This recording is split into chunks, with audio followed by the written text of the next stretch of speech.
The Chitine. Are they the ruthless assassins of the upper Underdark? Or are they something else?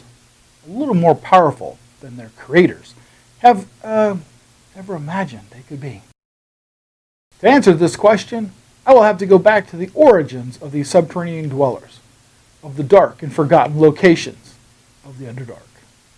If you like Dungeons & Dragons lore, module reviews, dungeon crafts, and product reviews, hit that subscribe button over there and ring that bell icon for notifications when I upload new videos. When you hit a like and comment and share with others, the deities of YouTube will recommend my videos for others interested in this type of content. For the Chitine weren't originally born this way. As a matter of fact, they were surface-dwelling elves. They were kidnapped by the Drow.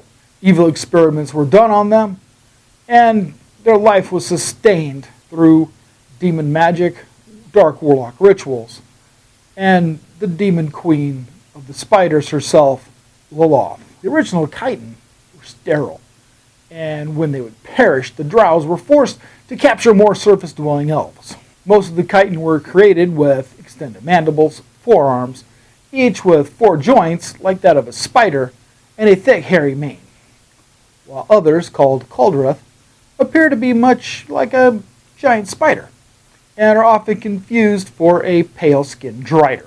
The Choldreth were strangely able to produce offspring, and were confined into cells and used as breeding stock, while the Chitine were the slave force of the Drow, and they were intended to do all their dirty work, moving of rocks and even going to the surface and kidnapping more surface-dwelling elves.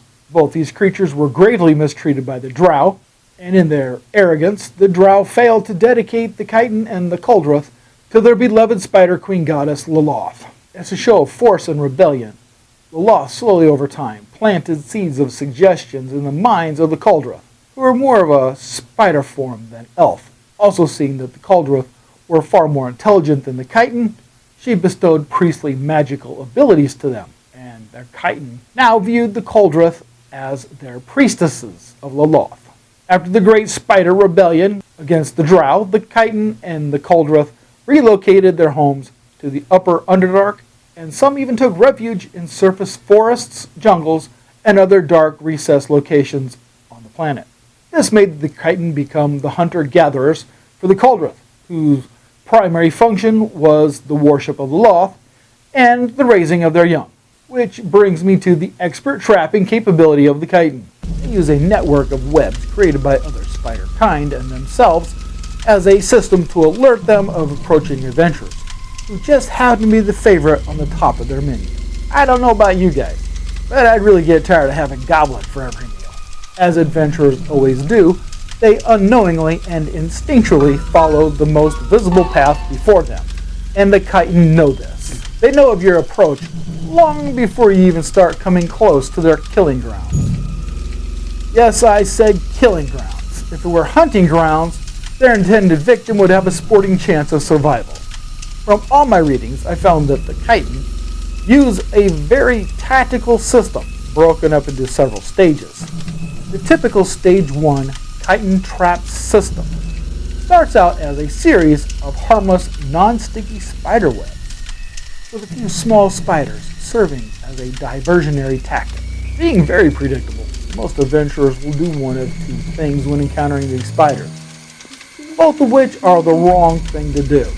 Either they'll provoke a fight with them, alerting larger spiders down the network of their approach, or someone gets the bright idea of setting fire on the webs. The latter of the 2 is the best way to bring the encounter of the next part of the chain directly to you, unless they're being very patient and are prepared with an ambush for your approach, which is Stage 2. Most likely consists of large spiders and possibly an ettercap, who is very antisocial and could be the keeper or master of larger spiders in this section of the network. You will recognize ettercap by its bipedal body, purplish skin, spider-like face, clawed hands. If you're lucky or skilled enough to fight your way past this next assault wave, you'll get a short-lived reprieve. As you follow deeper into these caverns, you will notice that the walls and the vaulted ceilings become more and more dense with webbing, stepping on the occasional remains of some lost animal or unfortunate adventurer. Here's where the Chitine make your travel into a game, with every crude-looking web-covered arrow trap in plain sight, or the visible pit trap that was carelessly left uncovered. Right. These guys are masters at traps. You sidestep the trap and take the clear visible path, or do you double back, feeling like you're being watched by about 10,000 eyes? You could be making your way through the underground ghost town that was once a thriving Duergar settlement. All that now remains is a husk of close-knit buildings, perfect for the Chitine ambush. Scattered bones, rusted weapons, all sit visibly under the web-covered streets. You can see signs that there was once a fight that took place here, very recently. The acrid smell of singed webs, or a rat, or some kind of a fungus creature feasting on whatever leftover remains the Chitine didn't take with them. As you proceed through this upper Underdark labyrinth, you notice the sounds of dripping water echoing ahead. When you get up there, you notice that you start to see stalactites and stalagmites filling the chamber. Now you know from stories they've heard from other adventurers, gropers and piercers love to live somewhere here underground. This is another diversion of the Chitine's elaborate trap. You will be following, of course, the only visible path. Then you'll start to see small spiders making little webs about. Ahead of you see a large cavern covered with maroon-colored sand. Here is where you start to prove your worth to your personal deity, or get touched by death. The first wave will most likely be Chwinditja. These are the large, many-legged spiders of former Drow who displeased Loloth. They are trained to grapple and knock their victims prone. Say that you survive this assault.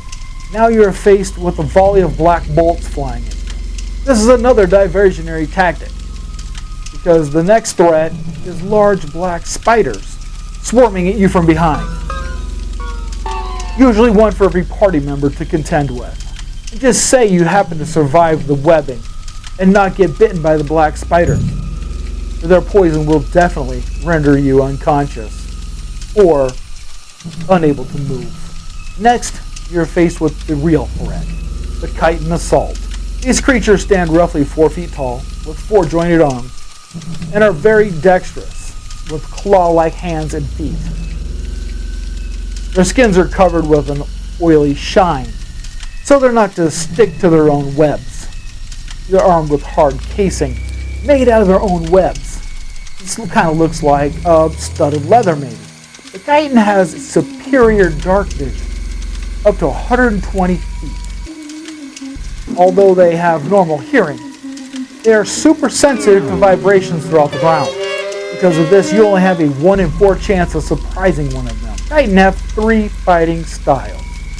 First is their grapple attack, where they wrestle you to the ground. Because of their extra arms, they gain a +3 if attacking with one of their preferred weapons. This is usually a javelin, but they're not opposed to using daggers. Attack ×3, or a handheld crossbow, which they have made and modified to fit their stature.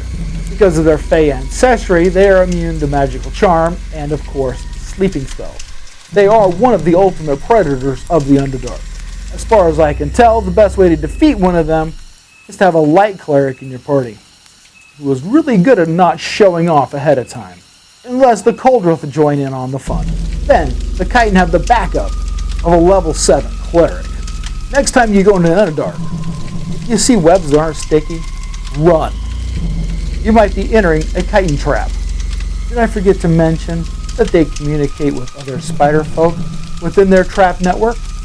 And oftentimes, the way in is definitely not the way out. Now, for all of you that made it this far, we will be doing a 4-panel map of Greyhawk giveaway, printed by Pazio Publishing when we hit 350 subscribers.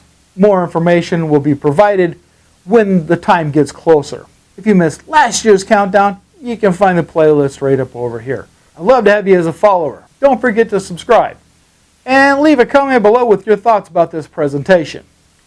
I'd like to thank everyone who got us up to 200 plus subscribers. I'll be seeing you next time. You have a great day.